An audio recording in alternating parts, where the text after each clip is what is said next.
Hello, everyone, and welcome to today's Austrian Wine Time Masterclass with Klaus Wittauer, importer for the wines of Anton Bauer, among many other amazing Austrian wines. My name is Antoinette Londejean from Cork and Fork in Washington, D.C. We are a premium wine store founded by a multi-generational flying winemaker originally from Champagne, France. I'd like to say a few words about the producer today, Anton Bauer. Anton represents the fourth generation in his family of viticulturists working on the family estate. After graduating from the Oenological Institute in Krems, Anton went on to train in Burgundy, where he worked as an oenologist.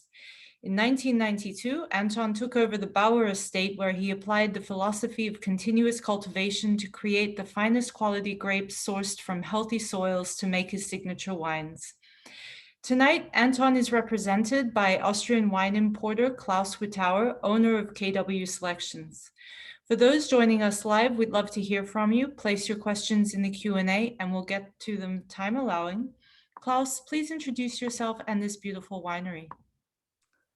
Well, thank you, Antoinette, and welcome to another Austrian Wine Time evening session. And actually, Antoinette's dad and I go way back because we opened together the Sutton Place Gourmet, now called Balducci's, and he was opening the store in McLean, and I was opening the store in Reston in 2006. That seems like a long time ago. And we tasted a lot of wines together. Not too many Austrians at that time, but I kind of started to go into the Austrian wines. One of the reasons I went to Sutton Place Gourmet is because I was a sommelier. I was working at Lower chez François as a sommelier, and I got the Austrian wine fever by traveling home and not seeing too many Austrian wines in the United States. And Sutton Place kind of was a stepping point. My idea always was to become an importer or a big person with Austrian wines and sell Austrian wines and actually make a living off Austrian wines. And that's when I met Anton Bauer in the year 2000, 21 years ago. So let me go into my little presentation here and see if we can get this on up here. It's always, you do the testing, so I hope everything is there. So here's Anton Bauer, and I always have to speak for him because he thinks that the wine does all the talking and he is only the winemaker. So I apologize that he's not with us today, but it's busy time. The little shoots that's just coming up, and Anton has to watch them to make sure the 2021 vintage is perfect for us. So as Antoinette said, KW Selection is kind of my company, my selection of different Austrian wine producers. Started with Anton Bauer in the year 2000. First it was just his wines, and then Anton had the idea of taking me away from the French wines I used to sell. I used to have the Diageo program, and when I left Sutton Place Gourmet, I sold to L'Auberge and to the Innl Washington and to all the places. But Anton wanted me to focus on the Austrian wine. You see us down here when we were still young and beautiful and thin. So the tasting order today, I already poured my first glass. So please, if you have wines and samples, pour yourself a glass of the Ried Gemurk. This is our classic Grüner Veltliner. And then we're skipping a couple Grüners and we're going to the top, Anton's Grand Reserve. And actually, I see Nick in the background. Nick, hello, how are you doing? You're on mute, but I'm going to bring you in a couple times in this presentation. I'm just happy to be here. Any way I can help you out, Klaus. It's always a pleasure to get to drink your wines. Thanks, Nick. I think the Grand Reserve was one of those wines I convinced you to sell some Austrian wines in your store when you used to be a retailer too. And then actually we have 3 red wines. We are talking about white wine country, white wine region. But one of the main reasons I hooked up with Anton Bauer was because he also always made some great red wines. And we're doing Zweigelt and then 2 of his Pinot Noirs. So I always have to start out these little presentations that, we are not in Australia. This is Austria, the little tiny country in the middle of Europe, kind of east of Paris. I always like to do my wine dinners and call them east of Paris and not Austria, because people always associate Austria a little bit with German wines. And hopefully you've been watching some of these fabulous classes Antoinette is putting together for us here to show us great Austrian producers. And here's a little spiel, which, oops, my glasses are breaking here in the back. What got me excited about Austrian wines, and not just because I am Austrian myself, and maybe Nick and Antoinette can attest to that, that we in the wine business, in order to bring you good wines, we taste through a lot of shitty wines. And when it comes to Austria, and when I started to go to Austria and taste wines in Austria, there was no really bad wines. Yes, of course, there's inexpensive and wines you drink every day. But when you go to the top producers and to their top wines, they were just all exceptional, unique, wonderful. And there's one little, we are a small country. We are producing about 250 million liters of wine a year. But we also drink 250 million liters in Austria. So we have a good consumption of wines, and people in Austria really drink Austrian wines. When it comes to white wine, almost 90% of white wines consumed in Austria are Austrian wines. And in red wines, we are a little bit more flexible. We do vacation in Italy or Spain or even France. We're still going to Marie Antoinette. We still have a little something with the French people sometimes. But the wines are just, and that's what got me involved with Austrian wines when I wanted to get into that, because it's true character and personality, because it's only about 1% of the world wine production. So we don't have any big corporations. We only have family-owned businesses, and sometimes there's 2 and 3 generations working in the family. And that, it's always about the quality. It's not about so much the EBITDA, the bottom of the line, how much you bring home. It's having fun, bringing the best product from your land, from the grapes which are grown in your vineyards. And that's really got me into Austrian wines. And then being a sommelier, it's of course the food pairing. I mean, Austrian wines are just absolutely, we have a unique climate in Austria, and we have warm days. We are much further south than Germany, but we also have the cool nights, and those temperature differences between day and night create these balanced wines. There's never stress. These wines are just perfectly harmony. And that's what really got me into Austrian wine, is the harmony. So here you see the little map again where Austria is located. Germany is up here. And really, if you look over to the west, Beaune, Burgundy, and Champagne, Austria is right in between those two, 47 and 48 latitude, and very east of Europe, of the wine growing regions. And if you come to the United States, we would be right around the Long Island, Finger Lakes, and Oregon, Washington. So further south, close to Italy. I mean, Austrian wines for Italy, you have to understand that all this part down here, World War I kind of changed a few things, but there used to be an Austrian-Hungarian Empire. And a lot of the northern part of Italy used to belong to Austria. So you might, Wiener Schnitzel, you go to an Italian restaurant, it's called Veal Milanese. Basically, it's the same thing, but of course, the Italians pronounce it a bit more sexy than our German language. But Grüner Veltliner and Riesling is in the Danube Valley. So the Danube is the second longest river in Europe, and kind of starts in Germany and then comes into Austria near Salzburg, which is my hometown where I was born and went to school. And then it kind of goes through Linz and comes into the Wachau Valley, and then goes into Vienna, through Vienna, Carnuntum, and leaves Austria near Bratislava, and then goes down into the Black Sea. So the Danube Valley is kind of where we grow most of the wines, and that area is also called Niederösterreich, and that goes back to the Roman times. Ostrich, Österreich, is the province, what it was called, and Nieder means the lower part. So this is the lower part of the Danube. And that's very much our big white wine region of Austria, where we grow most of the white wines up here. We go to the forest, Czech border, and it gets a little bit too cold to grow wine. And then on the western part, of course, it's all mountains. Those are the Alps, and that's where I am from. And you don't see a whole lot of vineyards. It's all ski slopes we have there. So this is the wine region. And here you see a little bit more detailed map where the Danube goes. In 2 days, on Wednesday, I'm going to be talking about Martin Middelbach, one of the oldest wineries right here in Dürnstein.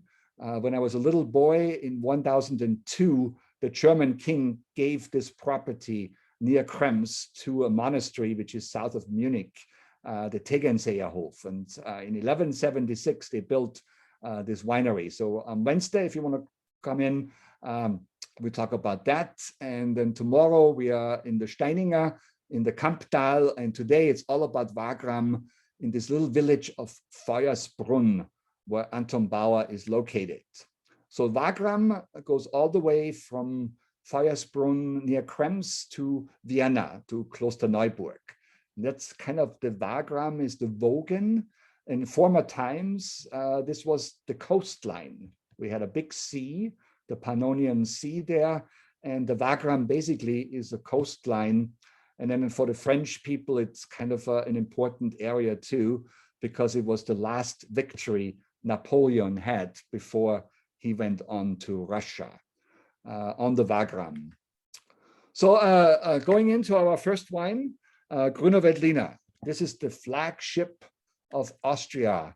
Of course, 30% of the vineyards in Austria are planted to Grüner Veltliner, and Riesling is only 4%.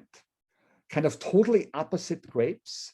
But after World War II, when kind of the Russian and Austrian wine had to restarted itself, because it goes way back to the Romans and even Celts. Then we had 2 world wars, but after World War II, the wineries had to replant, of course, because the war destroyed most of the vineyards. And Grüner Veltliner was one of these grapes, which you see the bunch here. It's a fairly high yielding grape. And it's very safe for the cool climate we have in Austria. And especially like Wagram and Kremstal and Kamptal, the Löss, that sandy crystal sand, which was blown after the ice time from the Alps, was deposited there. And that is the home for Grüner Veltliner, where it really can grow vigorously. And we had a culture post-World War where it was not so much about quality, it was about quantity. And then higher up on the hillsides, where you had the older deposits of the rocks from the old sea or the wild Danube River, where Grüner Veltliner doesn't grow, they planted Riesling, because Riesling basically grows where nothing else grows. That's when you put Riesling in, and that's when you really make some of the top Rieslings in the world, which I think we have in Austria. So that's the reason why we have all these Grüner Veltliners in Austria. But a lot of things have changed since. And if you watch that little seminar Antoinette put on one of the sessions, you hear a little bit more about our changes in the wine industry in Austria. But Grüner Veltliner, like I mentioned, the most grown grape, 30% about, and it's like many grapes, the mother grape is Tramina. Tramina comes from northern Italy, the Trentino area, and then it was crossed, a wild crossing with a grape. We don't really know which grape it was, but it was found in St. Georgen in Burgenland. And this is then the variety which we plant all over Austria.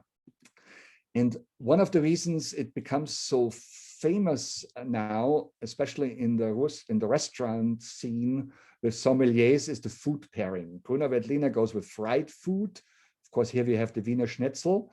Right now we have the asparagus season, and Grüner Veltliner is one of these wines perfect with all kinds of different vegetables, but also Asian food, sushi, because it's so aromatic and flavorful. So let's go right in. Nick, you want to tell us something about the Gmurk, or you want me to talk about it?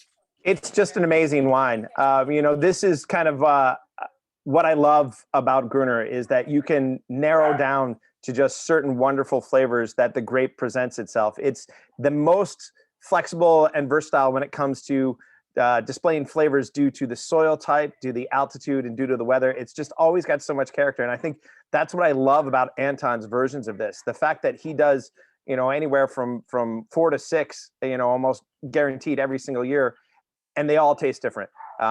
This one, has that, I think since he renamed it Gemurk, has gotten a distinctive character, and it's so laser focused. It keeps getting better and better and better every single time I drink it.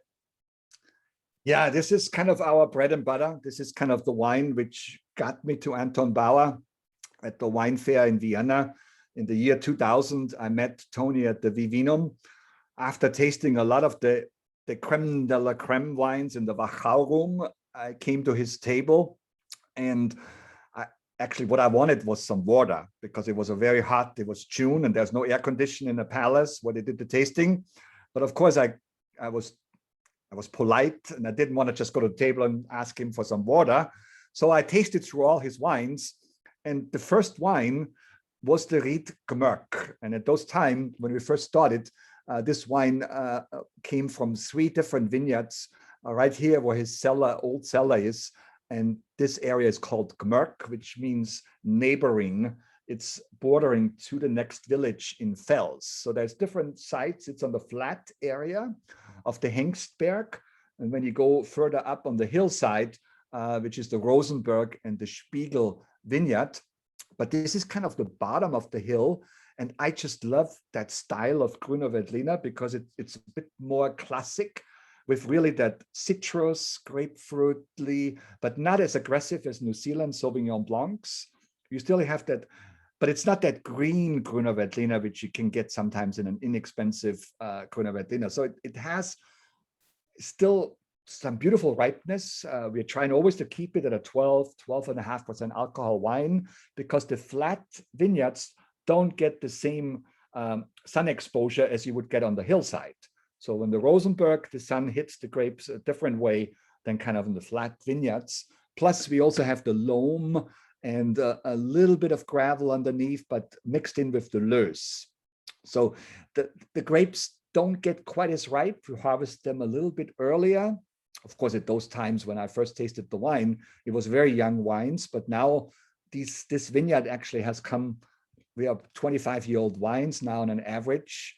Tony completely changed to sustainable farming, does very much organic production, but he doesn't want to have an inspector coming in to inspect his ladders. And there's too many inspectors to be certified. That's what he says. I'm sure he will change his mind down the road, because we're all going in that direction. But he uses that. He has his own manure from a horse farm nearby, and works organic in the vineyard and all this. And actually what he did, he also made the wines a little bit older by cutting off the roots, actually keeping the roots inside and grafting on new vines on the bottom. So instead of completely ripping out the vineyards, he just cut them on the bottom, and then 6 or 7 new sprigs coming up. And then he used the best one to bring it up. So you still have this old root system there, where the vines go way, way down to bring out all the flavors into the grapes. So essentially an old vine, but a little bit newer and a bit more controlled now. And, I just love this aromatic. It's just a perfect balance.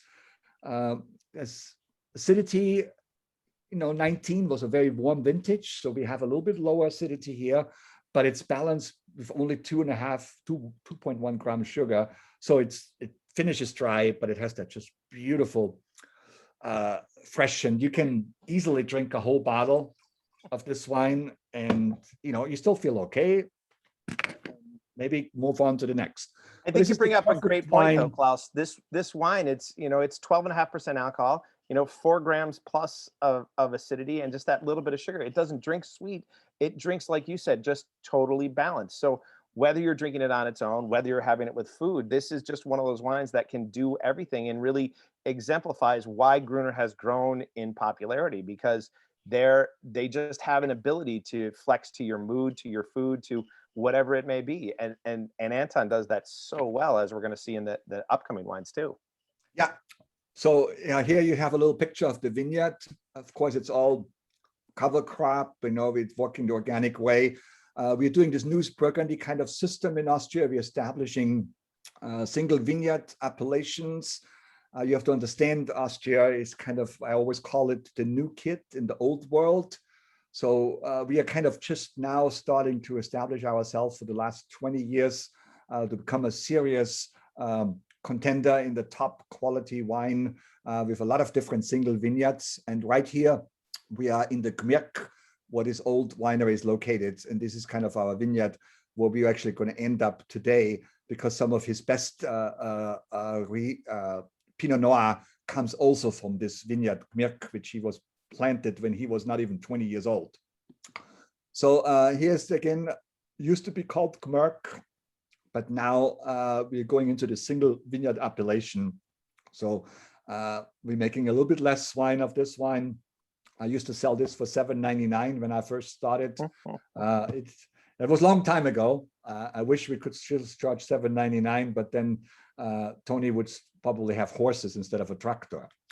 So horses are expensive too, but he would have to walk. So we are moving up on the hillside here. You see a little picture of the terraces, because with the Loes, you can easily go in and make little bigger terraces, but where you can still have bigger rolls in between, where you can still work with your tractor. And here's a picture into the sunrise from the top of the Rosenberg down into where his old winery is located. And we're moving in a couple levels up in wine. There's we had like Spiegel is also a wine Tony produces, which is all the way on the top of the hill from a vineyard which has actually rock deposits. It almost looks like Châteauneuf-du-Pape on top of the hill. When the Danube was flowing wild, it kind of dropped all kind of big river rocks. It looks like a big truck just dumped some rocks in this vineyard. It's amazing. And that's where Grüner Veltliner gets a bit leaner. It's higher up on the hill. It's almost a little saltiness you get in these Veltliners when you come from those vineyards, because of the rocks and also the wind. The grapes have to work a little harder, and you have less grapes on the vine. And then Tony's kind of crème de la crème, or Grand Cru, is actually a combination of the three different vineyards. So he uses a little bit from the Gmirk, some of the later harvest, older wines for the acidity, for the freshness. And then he uses from the older vineyards of the Rosenberg vineyard for the luscious, voluptuous, creamy texture Burgundian wine, and then also blends in a little bit of the Spiegel vineyard to get to this beautiful, what he calls the Grand Reserve Grüner Veltliner. So here, our tasting of this wine is much, you see already in the color, this wine is a little more yellow. This wine gets a little bit much more lee contact. So harvested, number one, later in the season, riper. We're using older vineyards, 30 to 40-year-old vines here, basically. We have a different soil types, from loess to gravel to a little bit loam. And actually, he's just started to blend in a little bit of the Gmirk into that because of climate change. And he needed that little bit freshness to get into this wine. Over the years, Tony has experienced a whole lot with this wine. It used to be at one point in 100% new oak barrels. Then he changed to just stainless steel again. And now very much a combination of stainless steel fermentation, where he actually developed a special tank, which he developed out of the egg, which has a special shape. So there's a constant flow inside of during the fermentation going on. So the lees get constantly contacted. There's always a movement. So he doesn't have to punch down, or he doesn't have to pump over to get, but it's a perfect extraction of the lees. And then he ages the wine in Hungarian oak barrels, but large oak barrels. So it's neutral. So technically, you sense a little bit oak, but it's more the lees contact, and it's the richness. And this is kind of a Grüner Veltliner we always drink way too young. We kind of have to learn from the French and start to release these wines a little bit later. 2018 vintage is our current year. I wish, we could wait another 2 or 3 years for this wine, but it's delicious now. But don't be afraid to put this wine in your cellar. And even if in 5 years or 10 years, if you still have a bottle of this wine, it will be magnificent. It just ages amazingly. So here again, you see Tony. He understands every single word I say in English when I talk to people, but he never speaks to us because he says the wine is supposed to talk. But here in the back, you see the oak barrels where we're aging them now. So these are Hungarian oak barrels, and they are neutral, so they don't give any flavor, but you got the micro oxidation. You got to give that wine already a little contact to the air, and that's why this wine can go for a long time. But it's clear, it's clean, it's clear. So nothing is going to be able to happen to this wine. And that's, hopefully down the road, we can do a little blind tasting, a couple against a little Polini Montrachet or Chassagne Montrachet, and have a little Austrian Grüner Veltliner next to it. So I want to take this opportunity and take you a little bit back and tell you a little bit more about Anton Bauer and how we met 21 years ago. Mentioned the Vivinum, and Anton kind of took over a small winery from his father, who passed away when he was quite young.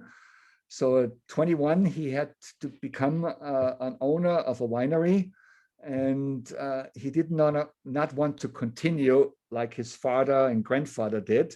So he kind of closed his doors, because at those times in the Wagram, people kind of what we call Abhof. So people from Vienna or Germany or Linz come out to the winery, buy the wines at the farmer, and then bring them home. And it's all about cents. If the neighbor's wine is 25 cents less expensive, those people go to your neighbor. And Tony said, this is not what I want to do. He experienced a little culture in Krems, where he actually he worked with Mallet a little bit and did an internship and worked at with the monks up in Gobel in the Krems area, and also Burgundy. And he saw, and I go into this a little bit more when I talk about the Pinot Noir, but he invested right away in some technology, and also his idea was right away that the Feuersbrunn area is not just a white wine country. He actually wanted to make red wine, because when he went to Burgundy, when he was 15 years old, he came back with the one thing he saw in France, that the French people put the red wine in a cellar, and then they age it for 5 years, and then they charge 10 times as much. So he came back from Burgundy and told this to his dad, and his dad said, yeah, that is not what we do, because we are a white wine country, and you grow the grapes, you bottle it in the spring after the harvest, you have the summer to sell it, and your cellar is supposed to be empty by the time the new harvest comes. That's kind of the cycle of a classic Austrian white wine maker. But his dad was smart by not trying to tell his teenage son something he's going to buck against anyway. So he said, hey, take this vineyard over there in the Gmirk area and do whatever you want. And that's when Tony planted his first Pinot Noir vineyard when he was only 16 years old. And then when he started, after 2 years, Tony already came out with his first red wine blend, kind of a cuvee. And in that area, at that time, this was called Donauland. So the Danube Valley was a whole area from Krems all the way to Bratislava. That was one wine region. And Tony actually said, oh, I'm going to make some red wine. And then in 2007, he actually made the first reserve, really top-end red wine, where he actually brought in some international red grapes as well, like Cabernet and Merlot. and planted that in Feuersbrunn. Then in 2000, one mistake Tony made, he met me. Vivinum, Tony and I kind of got together. And that's when we started working a little bit together. He came to the US, and that's when we were still young. And, you know, we could drink and eat and sell and travel. I don't know how we did all these things, what we did, but we did it. 2007, Tony became a Falstaff winner of a Cabernet Sauvignon. The people in Burgenland couldn't believe that there was Cabernet in Feuersbrunn, but Anton made the best Cabernet, and in 2017, he became winemaker of the year. So here you see a little picture of Anton and me when we first started. Damn, that was a long time ago. And now a fourth generation winemaker from a little small, 8 hectares to 30 hectares, focusing, of course, Grüner Veltliner, big single vineyard, great wines, also makes delicious Riesling, but one of the top red wine producers in Austria. And I think that's also why he was voted winemaker of the year, is because of what he has in the cellar and what's still to come. There's lots of things to come. So here's a picture kind of when he departed from me, because now he's a big star. And now it's a little bit more difficult for me to talk to Anton Bauer. When you see the picture earlier, I was still able to draw wine out of his barrels. But in 2011, he built this beautiful facility in Feuersbrunn. It's kind of just a warehouse, but inside is what's happening. So it's the state-of-the-art, air-conditioned, sorting, the optical sorting machine, all temperature-controlled stainless steel tanks. Our goal is eventually to build another hall next to it, so to separate the red wine and the white wine completely. But of course, the big open wooden fermenters for all the red wines, and then the barrels. But at the end of the day, it's all about the soil. Who cares? You only can keep or make the best possible wine from the grapes you get in, but you cannot make it better. It's a little bit like a chef, It's always easy to watch those cooking shows and, put a little salt, a little bit of this, a little bit of that, and it tastes delicious. And you try to do it at home, and it doesn't taste as good. Well, it's because the chef has the better connections with the produce and with the meat purveyor, and he gets the fresher fish than you get at the store. So that's pretty much with the grapes too. And one of the reasons why in Austria we make so many different grape varieties in just one hill or one village is because when the continents split 100 million years ago, we were an ocean here, and then the continents kind of split, and there's so many different soil types.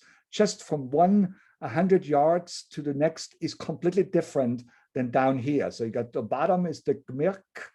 So the Gmürk area is kind of the bottom here, which loam and little gravel. And then on the hillside, we have the Löss, that fine crystal sand. It's all very deep Löss.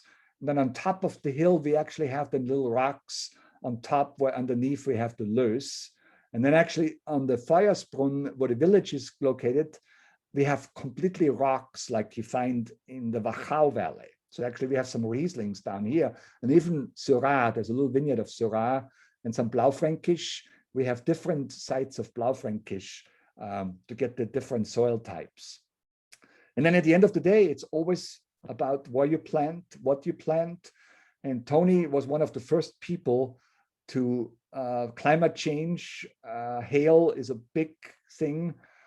We also have frost problems, but on the hillside vineyards, where we have the top vineyards, the frost is not such a big problem, except the bottom vineyard where it's flat. But the nets are very much for the hail, but then also for the little deer, the young shoots. They like to nibble on those grapes. We are close to the forest. So we find the nets being very helpful. So Anton was one of the first wineries to completely cover his entire vineyards with those nets. Don't look as nice, but we are getting used to them. And again, at the end of the day, it's all about the grapes we bring in at the harvest time.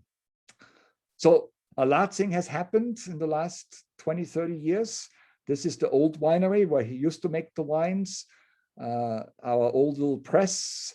And then in Austria, when you grow, you can dig underneath here. This is all cellar where you can, every year when you need a little bit more room, you can just expand your cellar into the hillside because it's all loose, that sand. So it's very easy.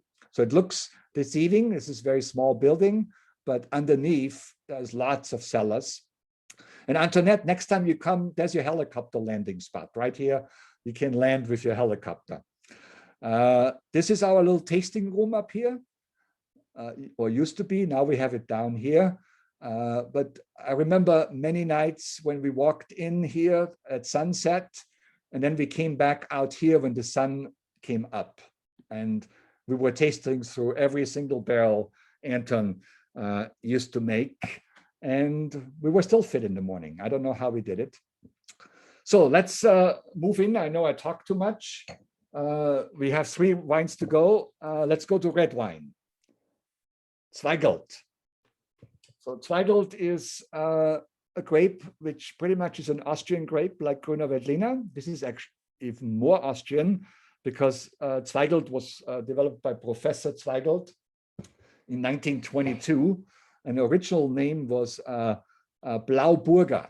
So Zweigelt, Blauer Zweigelt or Rotburger, because Klosterneuburg is where Professor Zweigelt was doing his research and teaching. And he was, in 1922, the Austrian government commissioned him to develop a grape variety which is safe, is high yielding. If you look at the grape here, like Grüner Veltliner, those times it was not about quality, it was about quantity. So again, a very big bunch, lots of grapes. And he took the Blaufränkisch grape, which is the real, from the Charlemagne time, it's that Eastern European Cabernet Sauvignon, if you want to put it that way. It's our biggest, luscious, but very late ripening grape. So it doesn't get ripe in every place of Austria every year. And he crossed that grape with St. Laurent, which is a Pinot Noir related grape. So it's an early ripening grape. And it's a little bit earthy, a little bit the diva like Pinot Noir in the vineyard. But by crossing the two, he created a grape variety, which now is the second most planted grape in Austria with 14% of the vineyards. And it gets ripe in almost every place of Austria and makes a very easy, in France, you got south of Burgundy, you got a region called Beaujolais, and there's the Gamay grape, and it's a little similar. No tannins, a lot of fruit forward, soft, easy wine. And, Beaujolais has a bad name in America, unfortunately, but there's some really magnificent Cru Beaujolais. And then in Italy, also another variety you can compare Zweigelt to a little bit is Dolcetta and Barbera. And I think Nick can tell us a little bit of a story when he worked with a master sommelier at the market, and you guys went to lunch. So while I sip on this Zweigelt, Nick, I'm going to put you back on and let you tell us the story. You can be honest and just tell everybody you love drinking Zweigelt as much as everyone else in the world. We had the fortunate pleasure of having Luca Martini come to the United States, who was voted one of the #1 somms in the US, the #1 somm in all of Italy. And he was employed by that okay kind of stylish family known as the Ferragamos to promote the Ferragamo winery. And we had taken him up to a local restaurant where he hit it off really well with the owner, and the owner happened to ask him if I could get you something to eat, if Nick had been so kind as to let you have lunch. And of course, after like 8 hours of drinking and working, I hadn't. And we had an event that night, and he said, I could really go for a pizza if you would make one for me. And while the owner went to make a pizza, I quite simply asked Luca, do you feel like drinking some of your wine, or would you care for something else? Because I have a lot of stuff in my car, and I had just come from picking up the brand new vintage at that time of this particular Zweigelt. And when I told Luca I had Zweigelt, he said, listen, don't tell anyone, but that's my favorite pizza wine. Absolutely, it is fantastic. Go get a bottle. And then in fact, we ended up drinking 2 bottles that day of this Zweigelt because he couldn't think of anything else he wanted to do but sit around with a great chef, eat pizza, and talk wine, and just be in a comfortable environment. And he said, this is the unsung grape that everyone should be drinking. You need to work it into your repertoire no matter what you are as a red wine drinker, because it can offer you so much. And compared to how everyone went crazy for Pinot Noir prices since the movie Sideways came out, this can give you that layering effect, but with just a lot more spice and a lot more character to it. So cheers. Thanks for always importing this wine, Klaus. You see, my glass is empty. This is just such an easy drinking red wine. You know, I mean, you know, people I know like Cabernet and like the big ass wines, but sometimes you just need an easy drinking wine, especially in the summertime. I think that's also why Pinot Noir is such a big success, because it's a more elegant wine. It's something you can even put a little chill on it.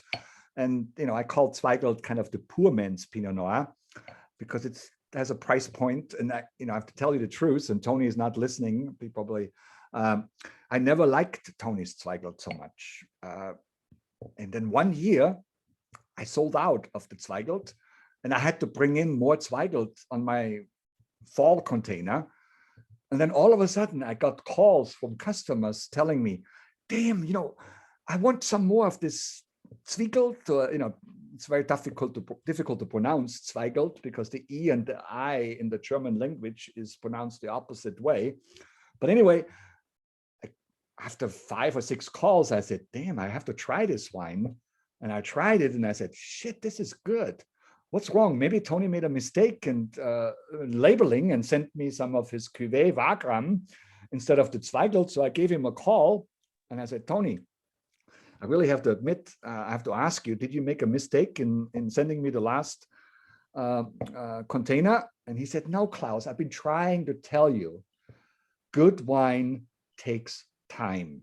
You always want the young stuff right off the next vintage. But Zweigelt, if it sits in my cellar for the summer, well, the cellar warms up a little bit. And if I bottled this Zweigelt then in the fall, after it takes in the flavors, it's so much better. And it's actually a serious red wine, and not just this very easy drinking, you know, white or red, you know. Now 2017 actually is our current vintage. So it's not that we couldn't sell this wine. We really physically now keeping this wine a little bit back. And we are actually just now, May, we released the 2018, and we're going to bring in the 2018 on our next orders. So 17 is what Anton Bauer has on the Zweigelt as the current vintage. And that's for, you know, under $20 bottle of wine. Like Nick mentioned, this is the best pizza burger wine. And, you know, we have this is my Wednesday night, Thursday night, easy wine. And the great thing is also with the screw cap, if you don't finish it, put the screw cap back on. And if you still forget about it, it's a great wine to put in your sauce too. It just works a lot of different avenues. So I love Zweigelt. You see the you know, it's quite a few grapes on the vines here. This was our harvest last year, 2020, and we harvested the Zweigelt grape on September 30th. So Anton actually also waits even on the Zweigelt a little bit longer than many other people harvested Zweigelt much earlier.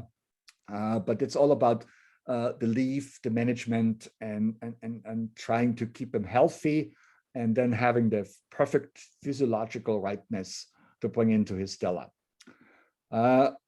One of the things what made Anton really big in Austria is some of these little, you know, bottles for 2. That's the 3-liter bottle here, and 6-liter bottles. And then he even goes up to like 18 and 24-liter bottles. And when Tony, like I mentioned before, from the Wagram, the Cuvée, and especially the Reserve, a blend of Austrian grapes in the red, which actually tastes quite complex and big. And like I mentioned, Austrians like to drink Austrian wines. And when Tony started to work, his business, he focused not so much going to Vienna, even so Vienna is the closest big city. Tony actually decided to go west, more to the ski resorts, to Salzburg and then Tyrol and Vorarlberg on the Adelberg, where I actually used to work at the Adelberg Hospiz. And there in those big hotels, people check in Europe, they go on vacation for a week to 2 weeks. And the first day they check in, it's like a ship. And you stay in this one place for a week and you have the same table, the same waiter. And the first night you order one of those big bottles. And all of a sudden, the second night, some of the neighboring tables or people in the hotel come and visit you, and you become, and that's what Tony realized, that's why he became a big red wine producer in Austria. And what got me really going with Anton is his Pinot Noirs. Like I mentioned, I worked at Lower Austrian François, and it was always a difficult thing for me to find great Pinot Noirs in the body glass everyday development. And when I started to taste Anton's Pinot Noir, it popped. So the next wine is our classic Pinot Noir. We call the Wagram Pinot Noir. This is actually a vineyard. Here's the cellar, and right down here we have a vineyard in the flat area. And that's where Tony actually planted some of German Blauburgunder clones mixed with some French clones. So the color is typical Pinot Noir. It's not dark. When Pinot Noir gets too dark in color, there's something else blended into it, because Pinot has a very thin skin and Pinot Noir never gives a lot of color. So this is what I like about Tony's Pinot Noir. It's just pure. It's that cherry. And again, now our wines are starting to get quite old here and not too high. I mean, we're having a little bit problem with climate change with the Pinot Noir, and we actually just started to a new vineyard over on the next village where we have actually a more northeast facing vineyard closer to the forest, where we can get cooler grapes for the Pinot Noir, because that vineyard, number one, we have problems sometimes with the frost, like 2016 vintage almost was completely wiped out. And now we are taking this Wagram Pinot Noir actually from 2 different vineyards. And this is the first vintage where we actually blended a little bit of the new vineyard into it, and it gives it some nice brightness and freshness. 12 months in the bigger barrels, but also a lot of the stainless steel. But usually he likes to put it in the used barrels, the ones he used for his big red wines before the 3rd and the 4th year, to give that Pinot Noir a little bit of the air oxidation contact. So Pinot Noir is nothing new in Austria. When I was a little boy in the 11th century, the Cistercian monks were quite one of the reasons why we have wine growing in Europe is the monks, because of course they were literate, they had books, they were writing down, and in Burgundy, and they had a sister monastery in Austria, in south of Vienna, and they brought the grapes over from Burgundy because it's the same latitude and the soil was very similar, because we also have the chalk and all the different kind of components. And the monks realized that this is also an area. So we actually brought Chardonnay and Pinot Blanc and Pinot Noir. And actually, before the World War and during these times, there was no Grüner Veltliner and Riesling. It was all the Burgundian grapes in Austria. And when Tony was only 15 years old and going to the school in Krems, he had a French teacher, and he did a summer, a little class, and the teacher took him to Burgundy. And he actually went to this nice little estate of Clos de Vougeot, and he got the Pinot bug there. And ever since, he's been coming back to Feuersbrunn and kind of thinking that Pinot does quite well in that region.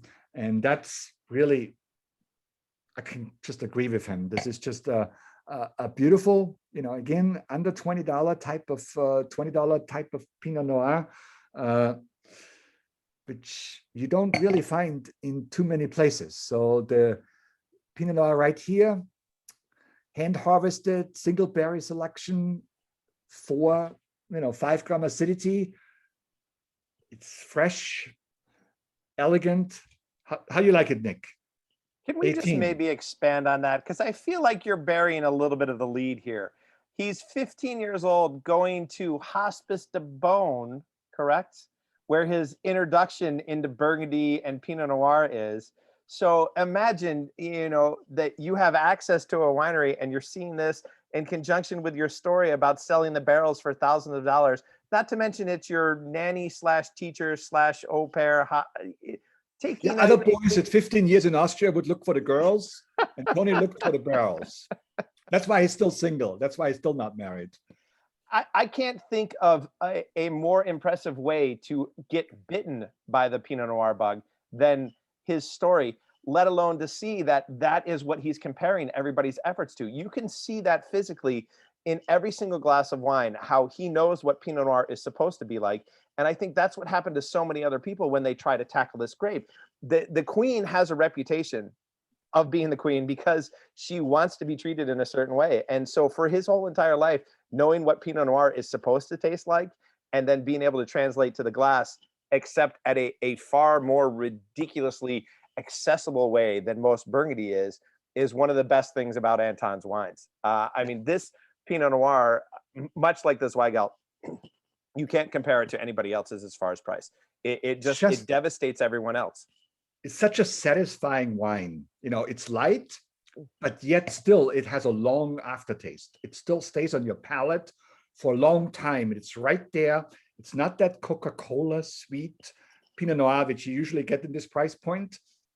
And Burgundy in this price point usually gets a little bit leaner because all the good fruit goes into their cruise, so they cannot keep anything back.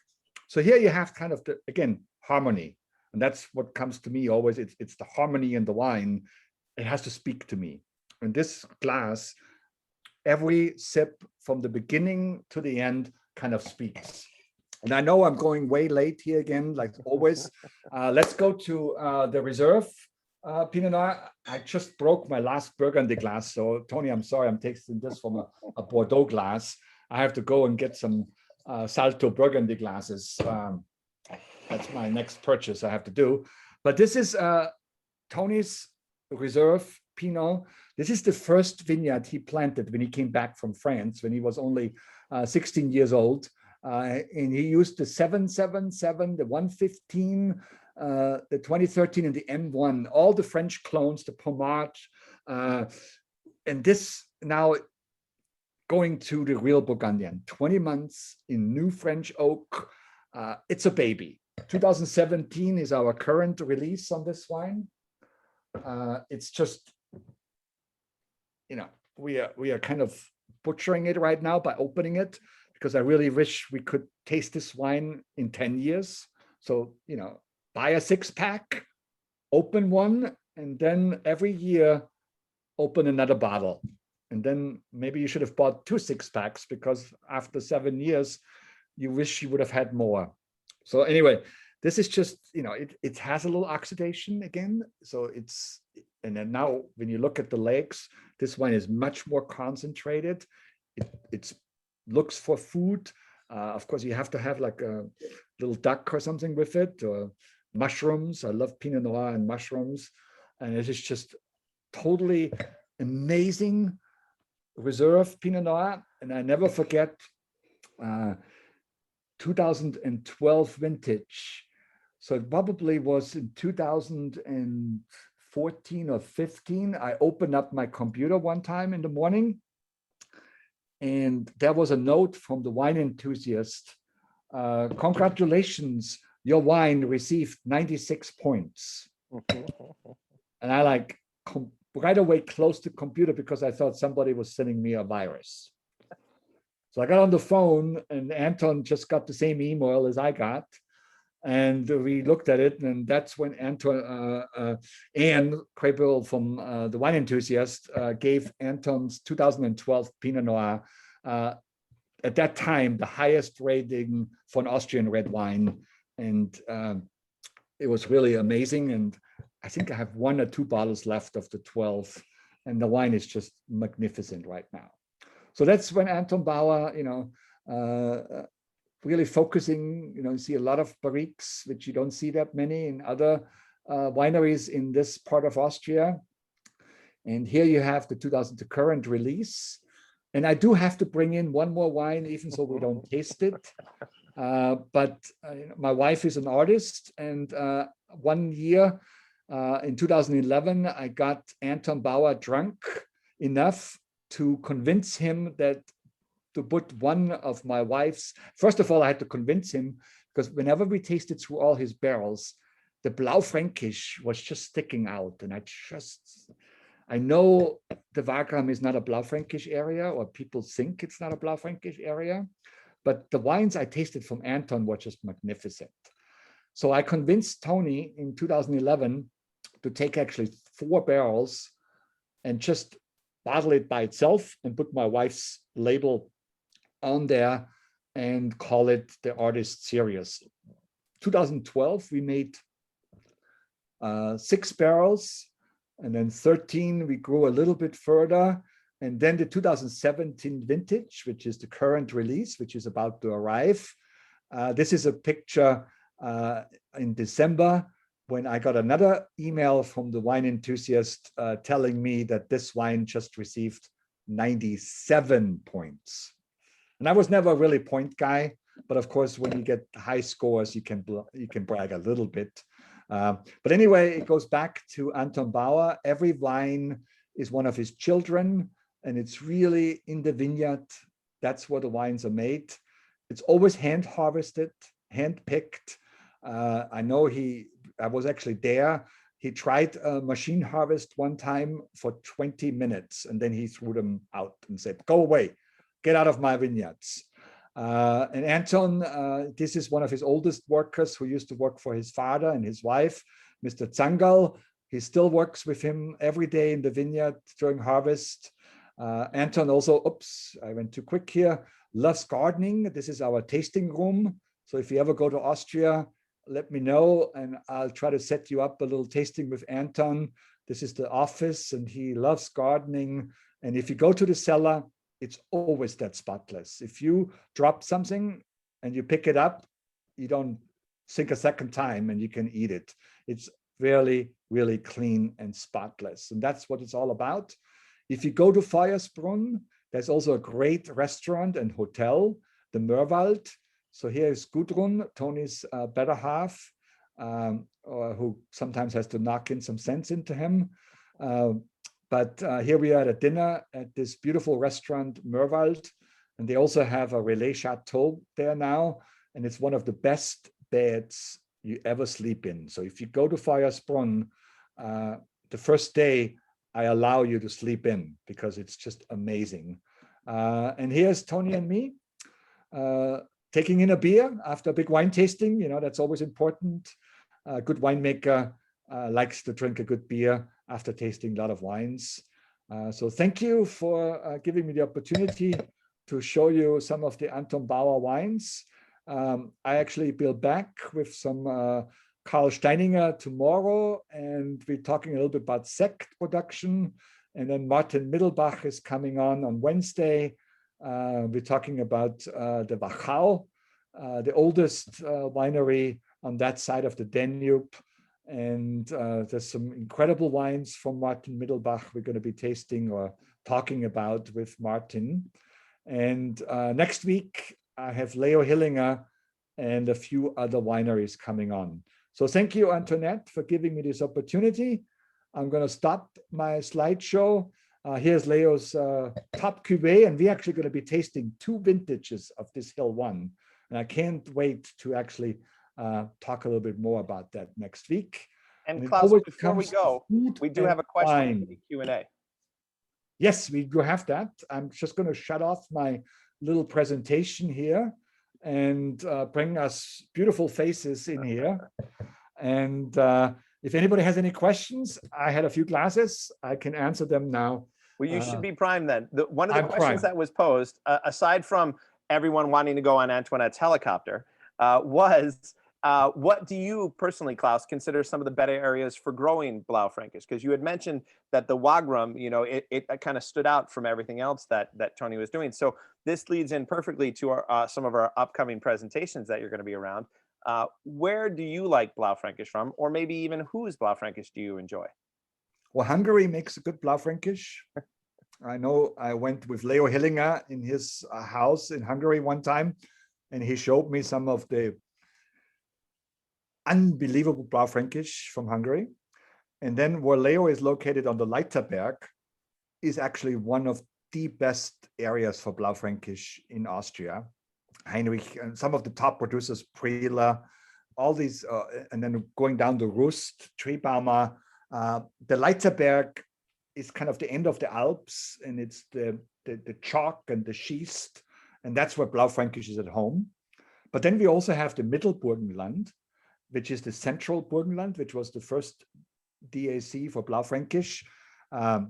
I actually have a producer, which I searched out many years ago, Heribert Bayer, who actually has a cellar, and he ages old Blaufränkisch. So actually I have access to 2001 and 2002 and older Blaufränkisch, which when I first tried to introduce them, I think I was a little bit too early. It's some of my things, sometimes my head, the people were just not ready for older Blaufränkisch when I started to bring it in. But I think now we are primed for that. So we're going to start to introduce some of these Mittelburgenland from Heribert Bayer. Moritz is another big name for Austrian wine. And actually, I had the opportunity, Anton Bauer introduced me to Fehlich and Moritz 20 years ago. And I said I couldn't sell them. Stupid was I. Now he's the top wine, but you know, you can't do it all. But I have Steindorfer, which works for Alles Kracher. But then also down in the southern part of Burgenland, Eisenberg is another DAC for Blaufränkisch, where I have one of the young and upcoming Austrian winemakers for Blaufränkisch, Jalitz. And those are like Piedmont. Those are like they're not everybody's cup of tea. Those like Barolo, you know, not everybody likes Barolo. I'd be the first one to tell you there's so many bad Barolos, but when you taste a really good one, whoosh, wow. And that's a little bit like the Eisenberg. This is just iron. This is minerality. This is Blaufränkisch with every sip tastes different. Anton's Blaufränkisch is a bit more like the Mittelburgenland. It's warmer soil. It's luscious. The Blaufränkisch has a little bit of Rhone, Syrah influence with a little Pinot Noir stripes in there. And that's what you get on the Leiterberg too. So Blaufränkisch is really what's happening. People drink white wine, and Grüner Veltliner is what we make the most. Riesling is my personal favorite. So Antoinette, maybe one day you bring me back with just Riesling. We do some of the best Rieslings from Austria. You see me smiling all the way through. Blaufränkisch is great too. And then we can do single vineyard Grüner Veltliners too. I mean, there's so many great single vineyard Grüner Veltliners coming out now. It's amazing. So we can try that for Austrian Wine Month next year. I think it was quite successful. Not many people have taken it to this extreme as Antoinette did. And it's just amazing what you put together. And I'm so excited to be part of that. And yeah, thank you. Well, thank you both so much. Klaus, that was an incredible presentation and a wonderful introduction to the winery. Do you have any final thoughts to share before we say goodnight? Drink Austrian wine. And drink more Austrian wine so I can retire and spend a little bit more time in Austria.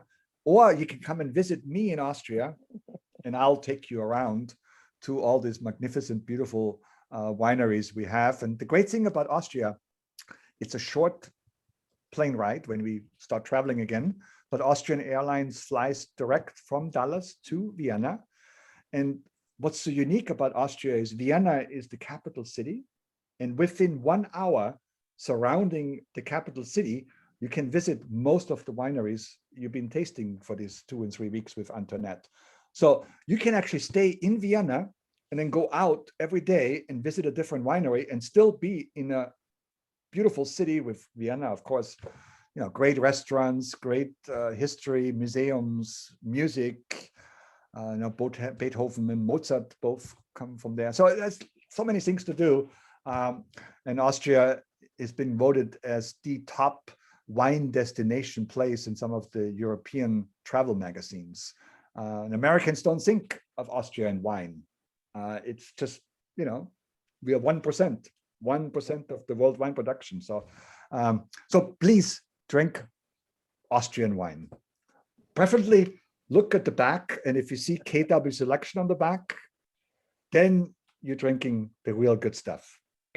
I'll go one little further, because you're always overly modest, Klaus, about how delicious your wines are. And I think if you have to leave with a parting thought, aside from learn about how good Anton Bauer is at treating Pinot Noir the way it's supposed to be, I think the other thing is to actually sit down and try to taste through all of Anton's Gruners side by side and just see how much range this grape has and how this one man is able to pull out and do things that you just wouldn't think are possible with the same grape to get such a varied profile. But between the Gemurk, even his regular little Wagram that we used to be able to get in, the Rosenberg, and the Gruner Veltliner Grand Reserve, when you see just those 3 pillars of Gruner, it changes your impression of Gruner Veltliner, and it changes to be able to see something that rivals the best of Alsace and Germany morph into something that is on equal footing with some of the best Burgundy wines. It's stunning to see that and to be able to capture that just in one producer and just in 3 bottles. So that would be my parting words. But Antoinette, as always, thank you so much for being our gracious host. Klaus, I can't thank you enough for bringing these wines in and introducing me to them and being my Sherpa into the world of Austrian wine. But I look forward to many, many more days of this. Cheers. Excellent. Cheers. Well, thank you for joining us today, Nick and Klaus. We appreciate everyone's interest in the great wines of Austria. And we encourage you to visit our website, calendar@corkandpork.co, to view the upcoming Austrian wine events with some of the region's greatest, the absolute greatest producers, such as Anton Bauer. And Klaus, I look forward to spending some more time with you in the upcoming seminars. And Nick, hope to see you again. I'm going to end the meeting for all, wishing everyone a wonderful evening, and we'll see you soon. Good night. Good night. Good night.